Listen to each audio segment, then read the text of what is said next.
موسیٰ بن معلّہ بیان کرتے ہیں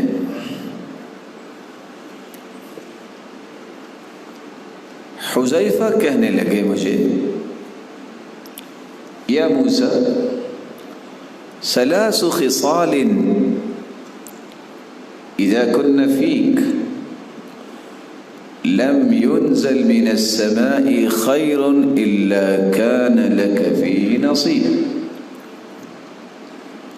سنو، 3 خصلتیں اپنے اندر پیدا کر لو، آسمان سے کوئی بھی خیر اور برکت نازل ہوگی، اللہ تیرا حصہ ضرور رکھیں گے اس میں. پوچھا وہ کون سی؟ تو انہوں نے پہلا کام یہ بتایا، یکون عملک للہ عز وجل. کوئی بھی کام کرو صرف اللہ کو راضی کرنے کے لیے کیا کرو.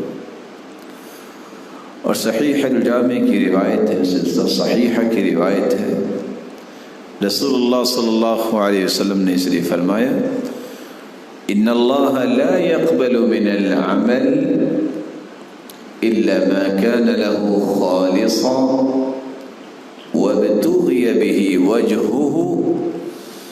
اللہ عز وجل صرف وہی عمل قبول کرتے ہیں جو خالص اسے راضی کرنے کے لیے کیا جائے.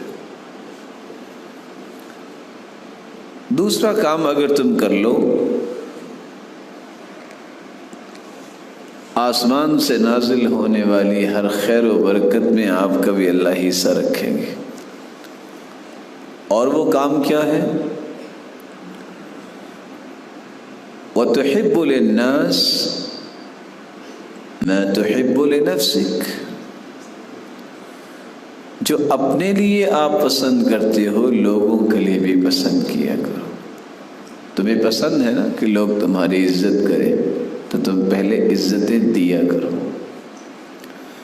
تم چاہتے ہو نا کہ لوگ تمہارے لیے دعا کریں، تو ان کی دعاؤں سے پہلے اپنے ہاتھ اٹھا کے ان کے لیے دعائیں کیا کرو. تم چاہتے ہو نا لوگ آپ کو خوشیاں دیں، تو معاشرے میں پہلے خوشیاں تقسیم کرنا سیکھو. تیسرا کام وَهَذِهِ الْكِسْرَةُ تَرْفَعُهَا مَا قَدِرْتَ. یہ روٹی کا ٹکڑا جو آپ کے پاس ہے، تیرے پاس اتنی ہی توفیق ہو، اس کو بھی تم اللہ کی رضا کے لیے دینا سیکھو. یہ 3 چیزیں جس شخص کے اندر آ جاتی ہیں، آسمان سے کوئی خیر اور برکت نازل نہیں ہوتی.